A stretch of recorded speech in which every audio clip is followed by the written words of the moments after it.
Hello, कैसे हैं आप लोग? आई होप अच्छे होंगे। भाजपा के राम राज्य में आजकल शांतिपूर्ण भूख हड़ताल करना भी एक अपराध है। भैया, अगर देश में कुछ हो रहा है, देश में बर्बादी हो रहा है, देश का भविष्य बर्बाद हो रहा है, तो आप आवाज नहीं उठा सकते हैं। आवाज की बात तो छोड़िए, आप शांतिपूर्वक भूख हड़ताल भी नहीं कर सकते हैं। हमारे देश के जाने माने साइंटिस्ट हैं जो कि हमारे लिए बहुत सारे काम किए हैं, पर्यावरण के लिए बहुत सारे काम किए। पर्यावरण के काम करने के लिए के कारण से इनको रोलेक्स अवार्ड मिला। 2018 में इसको रेमन मैग्सेसे अवार्ड दिया गया सोनम वांगचुक सर को। आज उसको भाजपा के कुछ रिंकिया के पापा जैसे नेता देशद्रोही बता रहे हैं, और बता रहे हैं कि उनको चाइना फंड करती है ना, चाइना फंड करता है। और चाइना के द्वारा चाइना के द्वारा लद्दाख को और भारत में इस चाइना के एजेंट के द्वारा लद्दाख में तथा दिल्ली में अशांति फैलाया जा रहा है। इनको तुरंत जेल में डालना चाहिए। हाँ, एकदम जरूर जेल में डालना चाहिए इनको। जेल में राम रहीम को पैरोल पर, इनको जेल में, और आसाराम बापू को पैरोल पर। देश में यही रामराज तो है। रामराज का मतलब यह हुआ कि भैया आजकल रामराज का मतलब बदल गया है। रामराज का मतलब हो गया है कि कैदी बाहर रहेंगे, रेपिस्ट बाहर रहेंगे और साइंटिस्ट जेल में रहेंगे। देश में यही नौटंकी चल रहा है इस रामराज काल में। तो भैया पहले थोड़ा सा जान लेते हैं सोनम वांगचुक सर। सोनम वांगचुक जो कि भैया जिससे प्रेरित होकर एक मूवी आई थी 3 इडियट आमिर खान साहब की। आज उनको इनके स्वास्थ्य चेकअप के बहाने दिल्ली पुलिस आती है, और आने के साथ भैया सफेद चादर में इनको उठा करके भैया लपेट करके लेके चल दिए। पहले यह जान लीजिए, क्या भारत में शांतिपूर्ण भूख हड़ताल करना क्या भारत में गलत है? क्या हमारा संविधान ये राइट नहीं देता है कि हम शांतिपूर्वक भूख हड़ताल कर सकते हैं? इसके बारे में थोड़ा सा जानते हैं। अनुच्छेद 19 कहता है, अनुच्छेद 19 का एक कहता है कि अगर कोई भारत का नागरिक है, भारत के किसी भी क्षेत्र का नागरिक है, तो वह शांतिपूर्वक अपने बात को रख सकता है। उनको अभिभाषण और अभिव्यक्ति की आजादी है।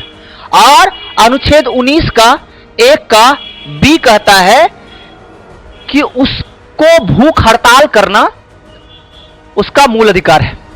तो भैया ये जान लीजिए 19 का ए और 19 का बी। अब थोड़ा सा समझिए सरकार की क्या जिम्मेदारी है। अनुच्छेद 21 के तहत सर्वोच्च न्यायालय यह बताया है कि अगर कोई पीसफुल तरीके से, शांतिपूर्ण तरीके से भूख हड़ताल करता है, तो सरकार का यह दायित्व है कि उसके भूख हड़ताल में सरकार क्या करेगी, उसकी जान की हिफाजत करेगी, उसको सुरक्षा देगी।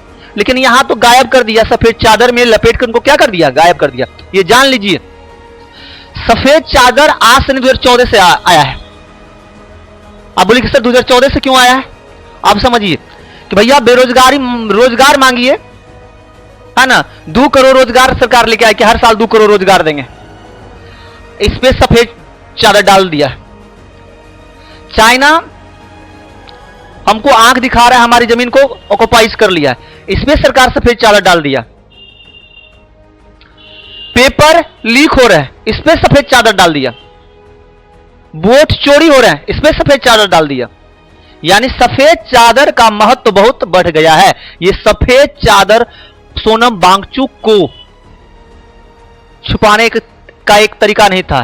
यह सफेद चादर भारत के लोकतंत्र को छुपाने का एक तरीका था। तो हम सभी को अब भैया खुलकर सोनम वांगचुक के समर्थन में उतरना चाहिए, और उनके पैदल मार्च जो जंतर मंतर से लेकर संसद भवन चलेगा उनके लिए, उसमें जरूर बढ़ चढ़ का हिस्सा लेना चाहिए। तो ये देश में चल रहा है, और कोई सोनम वांगचुक देशद्रोही नहीं है। लहंगा उठा दे रिमोट से और रिंकिया के पापा, और बेबी बियर पी के नाचे छमक छम जैसे इंसान से बहुत बेहतर है। इनके द्वारा क्या किए, ये जो सांसद हैं महोदय, क्या किए हैं देश के लिए, और सोनम वांगचुक हमारे क्या किए हैं भैया? इनको जो देशद्रोही बता रहे हैं, तो सबसे पहले भैया किसी भी देशद्रोही को कोई भी सम्मान देने से पहले कोई भी भारतीय सम्मान पुरस्कार देने से पहले उसका जांच पड़ताल होता है, वो सम्मान के हकदार है या किसी का भाई उस व्यक्ति के ऊपर कुछ आरोप तो नहीं, केस तो नहीं है। तो पहले जांच लिया जाता, परख लिया जाता, कहीं इसका भैया ये एंटी नेशनल तो नहीं है, जांच परख के तब सम्मान दिया जाता। और 2024 में इन्हीं की सरकार, बीजेपी की सरकार ने उनको देश का चौथा नागरिक सम्मान दिया है शिक्षा और समाज में योगदान के लिए। तो देशद्रोही कैसे हुआ? अगर देशद्रोही सोनम वांगचुक है तो जो उनको पुरस्कार, जो सरकार उसको पुरस्कार दिया है, वो भी देशद्रोही की कैटेगरी में आते हैं। तो देशद्रोही का परिभाषा ये होना चाहिए। साथ साथ भैया इनको अंतरराष्ट्रीय पुरस्कार भी मिल चुका है। रेमन मैग्सेसे अवार्ड 2018 में इनको मिला है, और रेमन मैग्सेसे अवार्ड मिला है जिसको एशिया का नोबेल पुरस्कार भी कहते हैं, रेमन मैग्सेसे अवार्ड को। और यह पुरस्कार शिक्षा और सामुदायिक विकास के लिए दिया गया है। लद्दाख में पानी की समस्याओं को दूर करने के लिए सोनम वांगचुक सर ने, है ना, 2016 में सोनम वांगचुक सर के द्वारा, सोनम वांगचुक सर को 2016 में रोलेक्स अवार्ड फॉर इंटरप्राइज से सम्मानित किया गया सोनम वांगचुक सर को, लद्दाख में, ताकि पानी की समस्या ना हो। और यह सम्मान मिला उसके आइस स्तूप प्रोजेक्ट के लिए, और इससे बहुत हद तक लद्दाख में पानी की समस्या दूर हो पाई है। तो क्या यह आदमी देशद्रोही है? इनका मांग क्या है? इनका बस मांग यह है कि जो पेपर लीक होते हैं भैया उसकी जिम्मेदारी ली जाए। लेकिन यह सरकार सिर्फ मेलोडी टॉफी पहुंचाने की जिम्मेदारी लेती है। यह सरकार नवाज शरीफ के शादी समारोह में जाकर बिरयानी कैसे खाना, इसकी जिम्मेदारी लेती है। यह सरकार भैया मंदिर बनाना है, इसकी जिम्मेदारी लेती है। मंदिर बनाना तो ठीक है, मंदिर बनाने की जिम्मेदारी लेती है, लेकिन मंदिर में चंदा चोरी हो गया है राम मंदिर में, इसकी जिम्मेदारी यह सरकार नहीं लेती है। भाई चोरी विपक्ष कराएगा, लेकिन मंदिर भैया भाजपा के सरकार में बना है, लेकिन चोरी भाजपा के सरकार में नहीं हुआ है। ये किसकी सरकार में हुआ? ये कांग्रेस के सरकार में, ये सपा के सरकार में हुआ। 200 करोड़ जो आदमी राम का चंदा खा गया हो, जिस देश की, जिस राज्य की सरकार राम का चंदा खा गया हो, तो आपको लगता है कि वो हिंदुओं का हक नहीं खाएंगे? एकदम खाएंगे, और खा रहे हैं। महंगाई इतनी चरम सीमा पे हो गई है, अगर बात करें कि भैया अगर महंगाई की बात कीजिएगा तो पाकिस्तान चले जाइए।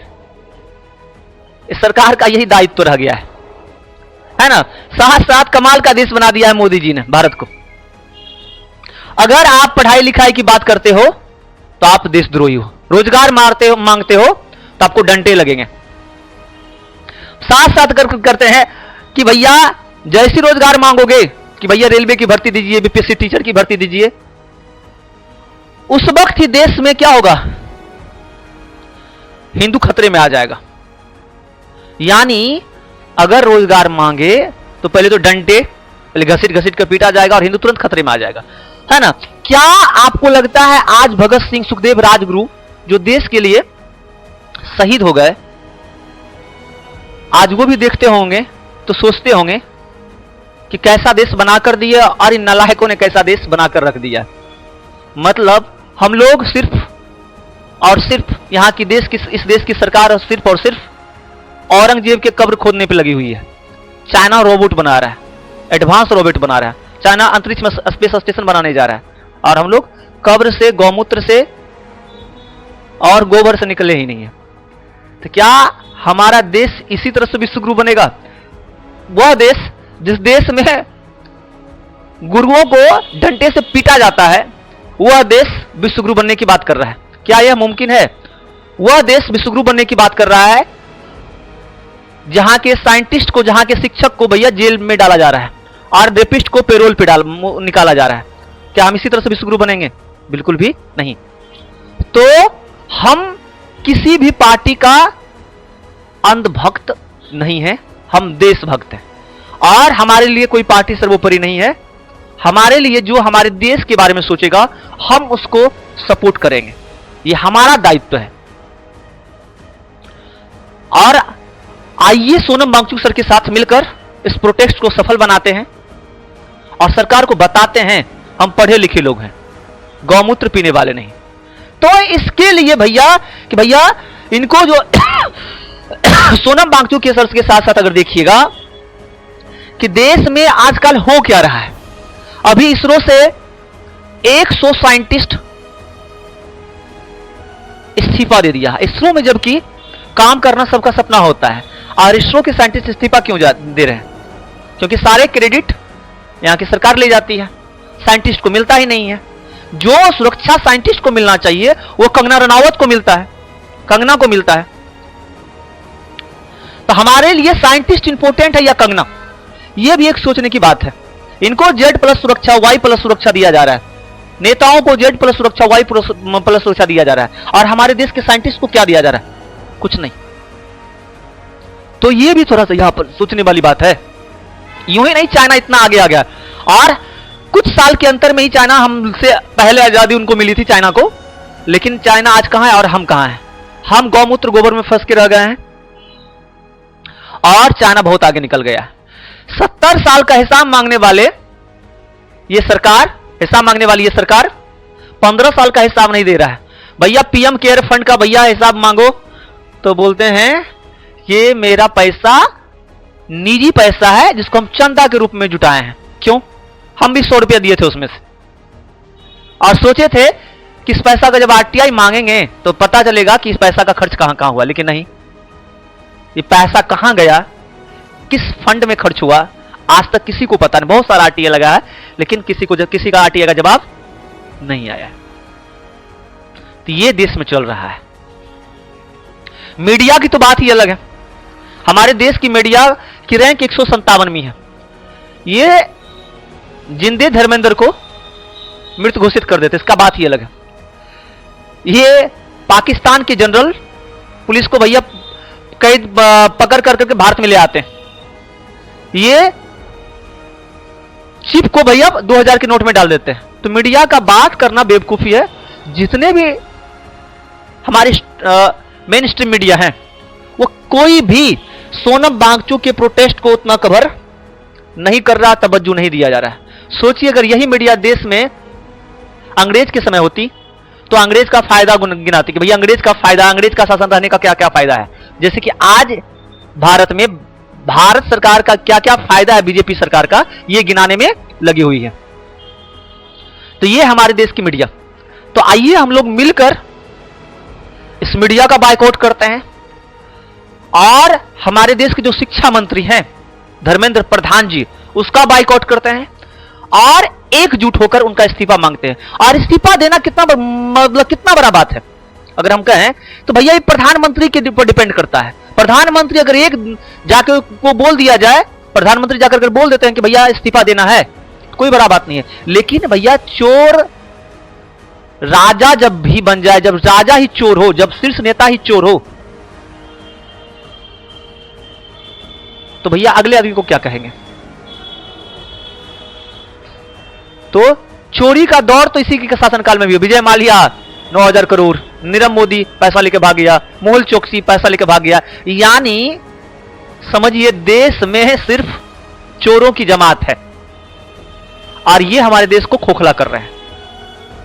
तो ये आपका दायित्व है, हमारा दायित्व है कि भैया देश में हमारे देश को कैसा हम अपने देश को कैसा बनाएं, ये हमारा दायित्व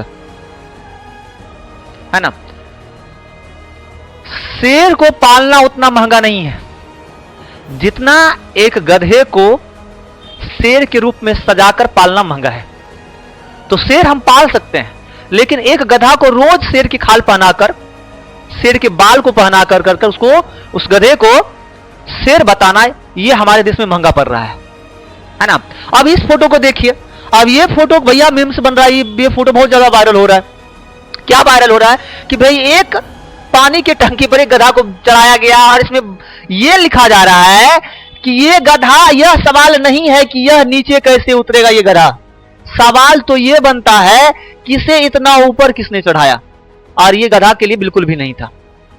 समझने वाले समझ गए होंगे। तो देश में भैया अमृत काल का समय है।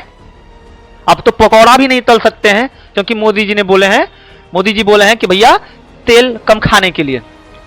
किसी देश में रोजगार के लिए भी नहीं जा सकते हैं क्योंकि मोदी जी बोले हैं भैया विदेश दौरा मत कीजिए। सोना चांदी नहीं खरीद सकते हैं क्योंकि मोदी जी बोले हैं कि भाई सोना खरीदने से डॉलर का भाव गिरेगा। रुपया कैसे बढ़ेगा, रुपया कैसे बढ़ेगा उठेगा ये नहीं बताया, लेकिन ये जरूर बता दिए कि सोना नहीं खरीदना है। यही देश में नौटंकी चल रहा है। खुद देश का जो हेड है, देश के जो प्रधान है, वो खुद मेलोडी टॉफी बांटने में फिरे हुए लगे हुए हैं। जब देश का प्रधान ही मेलोडी टॉफी बांटने में लगे हो तो देश का कितना तरक्की होगा आप सोच सकते हैं, है ना। तो हम ज्यादा कुछ नहीं बोलेंगे, आइए इस प्रोटेस्ट को मिलकर हम लोग सफल बनाते हैं।